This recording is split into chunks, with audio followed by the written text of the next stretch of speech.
नमस्ते फ्रेंड्स। आपने वायरल होती ये न्यूज़ पढ़ी ही होगी। नहीं पढ़ी? कौन सी न्यूज़? समझ में नहीं आ रही है। अरे बाबा, रुको रुको, मैं आपको बताती हूँ।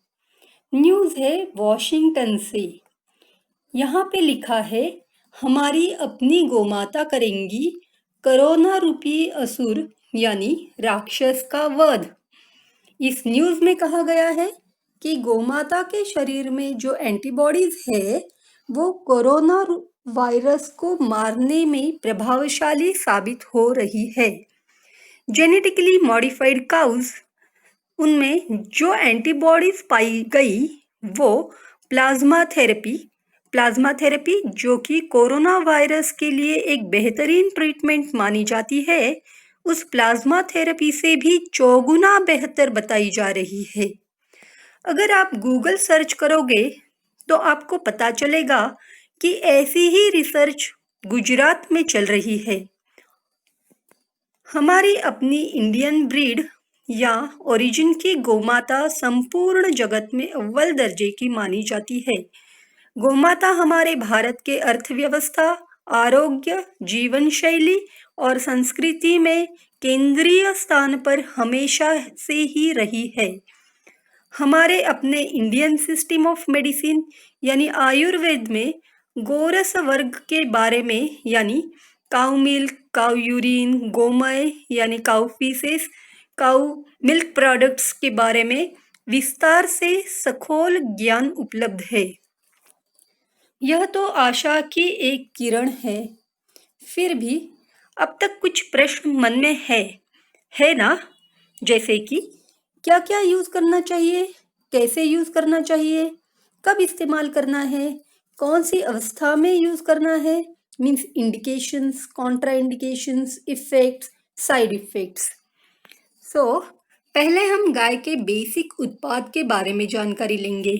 जैसे कि हम सभी को पता है, हम गाय का दूध, दही, गाय का घी, गोमूत्र और गोमय यानी काऊ डंग का औषधि के रूप में इस्तेमाल करते हैं। देखो फ्रेंड्स, गोमूत्र या गोमय का नाम सुनते ही गंध और स्वाद के बारे में सोच के वीडियो स्किप नहीं करना।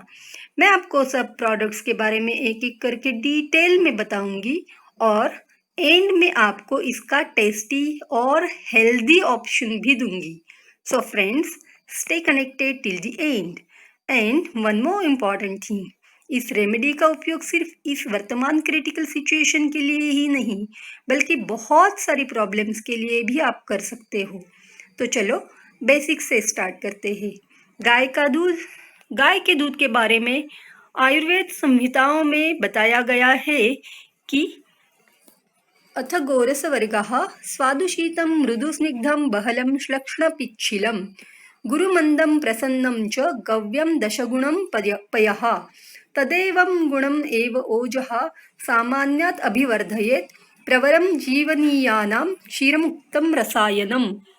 इसका मतलब है, गौ का दूध रस में यानी टेस्ट में स्वादु यानी मधुर स्वीट है, इसका वीर्य यानी पोटेंसी शीत है और गुणों में यह मृदु, स्निग्ध, गाढ़ा, श्लक्ष्ण, पिच्छिल और पचने के लिए हेवी है।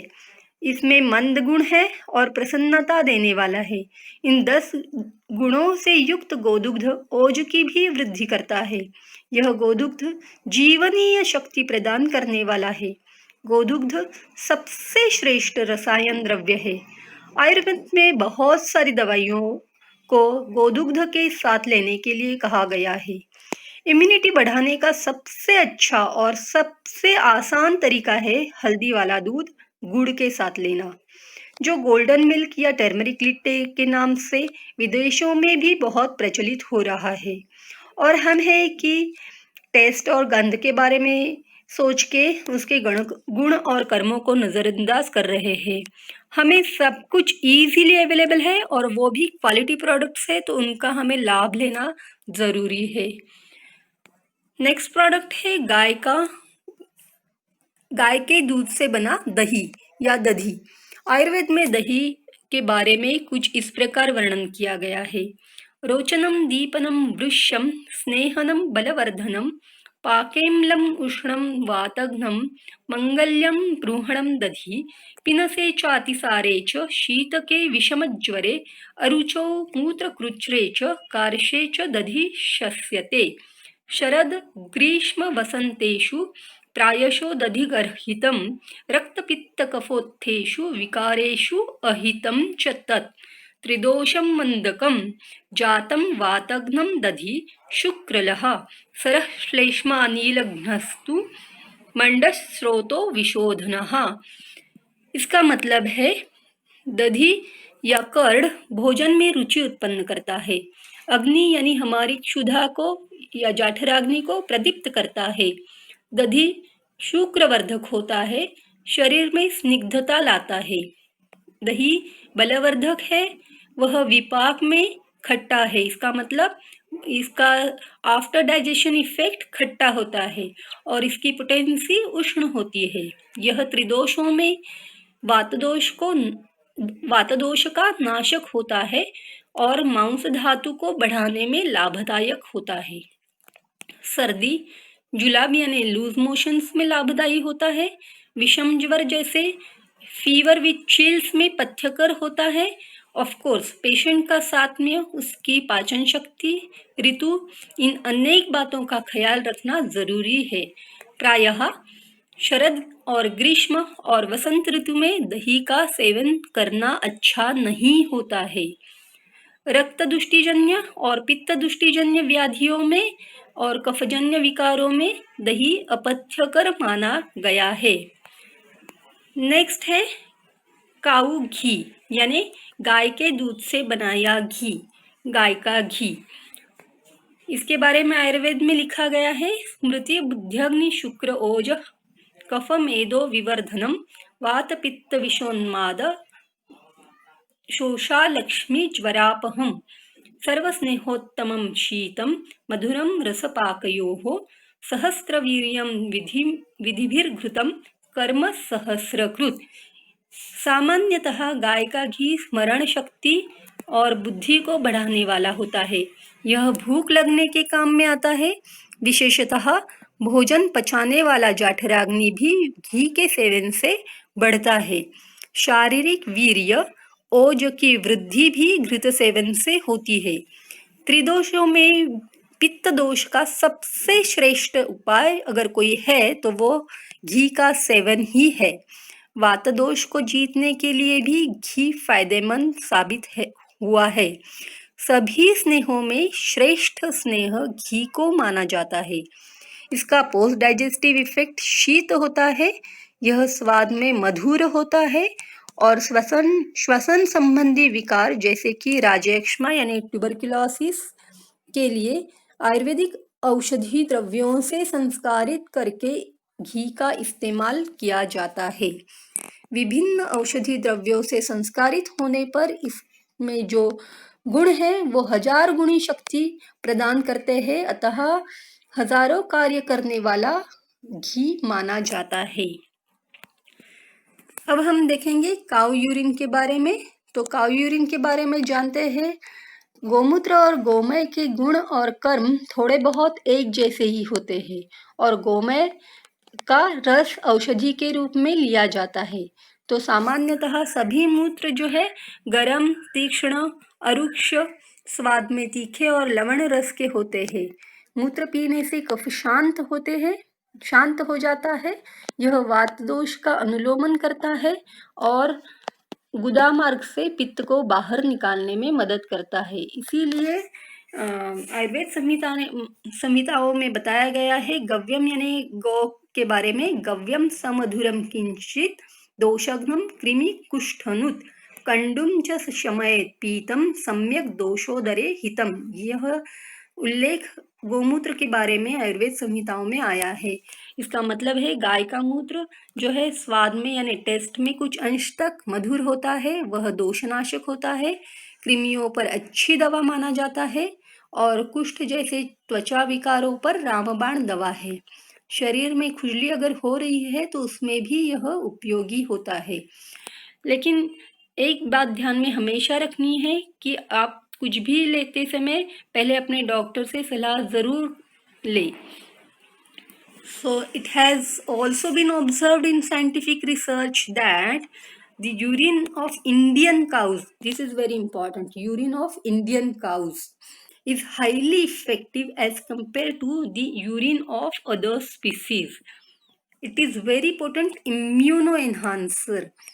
सुश्रुत संहिता और अष्टांग संग्रह में लिखा है कि काउ यूरिन के बारे में जो डिस्क्रिप्शन आया है उसके बारे में लिखा है, it is the most effective substance और secretion of animal origin with innumerable therapeutic values.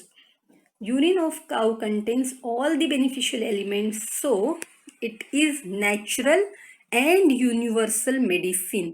It fulfills the deficiency of the elements in the body. So what does it contains? Cow urine contains almost 24 types of salts, and the medicine made from cow urine are capable of curing even the most incurable diseases like cancers. So it is important to know that what it contains. Almost 95% water, 2.5% urea and 2.5% of minerals, salts, hormones and enzymes. It also contains iron, calcium, phosphorus, carbonic acid, potash, nitrogen, ammonia, manganese, sulfur, phosphate, potassium, urea, uric acid, amino acids, enzymes, cytokines and lactose, etc. For we all know that the critical crisis of COVID-19 is related to cytokines. So cytokines and amino acids may play in a role in immuno enhancement, and cow urine contains cytokines also, that you have to keep it in mind. Actually हमारी body में almost 90 trillions bacterial cells और 10,000 के करीब species होती है. Our bacterial ecosystem is suited to our body and cow's bacterial system is suited to cow's body.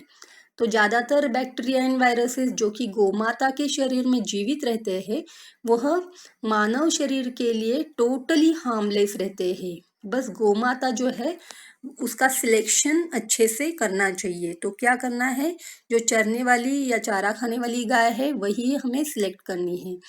Thus the cow urine is therefore totally harmless to us. जब ये urine आप पीते हो तो आपको जो जरूरी प्रोबायोटिक्स है अत्यंत ज़्यादा मात्रा में मिलते हैं. आपने टीवी पे योगर्ट की ऐड तो देखी ही होगी, तो उस योगर्ट की कंपैरिजन में भी बहुत ही ज़्यादा bacterial species as a probiotic गोमूत्र में मौजूद होते हैं. Even more important than this, those bacteria are ones that are best suited to break down green vegetables. So we are eating green vegetables, so for breaking it down, those bacteria are important, and they also extract nutrients from it. This is very important. So when they colonize in your gut, that is in your intestines, you will improve your digestion, your vitamin production and absorption. So cow urine is totally helpful for our body to keep ourselves healthy. In other words, cow urine is a whole system treatment for multiple elements, especially the immune element. This is somewhat similar for cow feces also. We have already seen it. The only thing you have to keep it in mind is there should be perfect selection of the cow. So selection of cow and cow products are important. So cow should be grass fed and not totally grain fed. Cow should not be pumped with hormones. So cow को जो भी cow के products हम use करने वाले हैं उनको hormonal कोई ट्रीटमेंट नहीं होनी चाहिए, because hormones can destroy the benefits of cow urine. So urine should be collected in a hygienic condition. It should be available fresh. So friends, you will think that how can we get all these products fresh? So wait, I'll give you some solutions for these problems. So here are some options. आज कई authentic companies का गोमूत्र हमें बाजार में मिल जाता है। Actually गोमूत्र की जगह पे हम वो इस्तेमाल कर सकते हैं और वो कंपैरेटिवली स्वाद और गंध में थोड़ा सा टॉलरेबल होते हैं, तो हम लोग वो टॉलरेट कर पा सकते हैं और उन सभी गुणों का हमें लाभ भी मिल सकता है। फिर भी हम पूरी तरह से सेटिस्फाइड नहीं है, तो नेक्स्ट ऑप्शन है वही गोमूत्र को हम पानी में मिला के डाइल्यूट करके दिन भर में थोड़ा थोड़ा यानी एक एक घूंट भी पी सकते हैं। लेकिन अगर आपको इससे भी अच्छा ऑप्शन चाहिए तो सबसे अच्छा पर्याय है panchagavya. So what is mean by panchagavya? Panch means 5 and gavya means cow products, cow के या गाय के उत्पाद। इनमें दुग्ध, गोमूत्र, गोमल, जो रस स्वरूप हम ले सकते हैं ये डायरेक्ट प्रोडक्ट्स है, और दही और घी ये डेरिवेटिव्स है। So now it is clear that Panchagavya is a combination of 5 ingredients. Actually classical text Charaka Samhita में पंचगव्य का उपयोग मस्तिष्क से जुड़े व्याधियों में, विशेष रूप से अपस्मार में, जिस रोग में स्मरण शक्ति का सर्वथा अभाव होता है, जिसके कुछ लक्षण आधुनिक शास्त्र में बताई गई एपिलेप्सी व्याधि से मिलते जुलते हैं, उनमें करने के लिए बोला है। पंचगव्य कॉग्निटिव एंड मेमोरी डिक्लाइन जैसी व्याधियों में या जॉन्डिस में या फीवर में इसका उपयोग पंचगव्य उपयोग में लाया जाता है। तो पंचगव्य के बारे में लिखा है, गोशकृत सदध्यम्ल क्षीरमूत्रै समैर्घृतं सिद्धं पिबेत् अपस्मार कामला ज्वर नाशनम इति पंचगव्यम घृतम। यहाँ पे पंचगव्य से सिद्ध घृत का उल्लेख है। तो गौ के गोबर का रस, गाय का दही, लेकिन थोड़ा खट्टा दही लेने के लिए कहा गया है, यह स्पेसिफिकली बोला गया है। और गोदुग्ध, गोमूत्र और गोघृत इन सबको समान भाग में लेकर विधि पूर्वक अगर पकाया जाता है और उससे जो घृत बनता है उसे पंचगव्य घृत बोलते हैं, और इस पंचगव्य घृत का सेवन करने को कहा गया है। यहाँ पे मैं आपको जो हेल्दी टेस्टी ऑप्शंस दे रही हूँ उसमें से आप कोई सा भी एक चुन सकते हो। जैसे हम पांचों उत्पाद दिन में सबके सब लेना भी चाहे तो उपलब्धता यानी फ्रेश अवेलेबिलिटी की वजह से हम ले नहीं पाएंगे। फिर विषय आता है टेस्ट और गंध का। तो अगर सब चीज़ें आपको इजीली अवेलेबल है तो आप रोज फ्रेश सभी चीज़ें एक एक चम्मच सम प्रमाण लेकर उसे मिक्स करके सुबह एक बार ले सकते हो। अगर गोमय रस और गोमूत्र फ्रेश अवेलेबल नहीं है तो आप उसकी जगह पे गोमूत्र जो इजीली अवेलेबल है उसका प्रयोग दूध, दही और घी के साथ कर सकते हो। अगर आपको रोज ताज़ा बनाना पॉसिबल नहीं है तो आप कोई भी आयुर्वेदिक डॉक्टर से पूछ के एक अपना घी जो है घर पे बना सकते हो, जो साइंटिफिकली प्रिपेयर्ड होना चाहिए। और सबसे आसान तरीका जो अगर आपको चाहिए तो आप बाजार में आयुर्वेदिक औषधि की दुकान पे जाओ और वहाँ पे पंचगव्य का घृत आपको मिल जाएगा। आप उसका प्रयोग अलग अलग पद्धति से कर सकते हो। तो this is very easily available option and everyone can accept it. So optional use of panchagavya. Again I am giving some options for panchagavya ghrita also. So you can take it with warm water, can take with milk, and best option is you have to consult your Ayurvedic family doctor.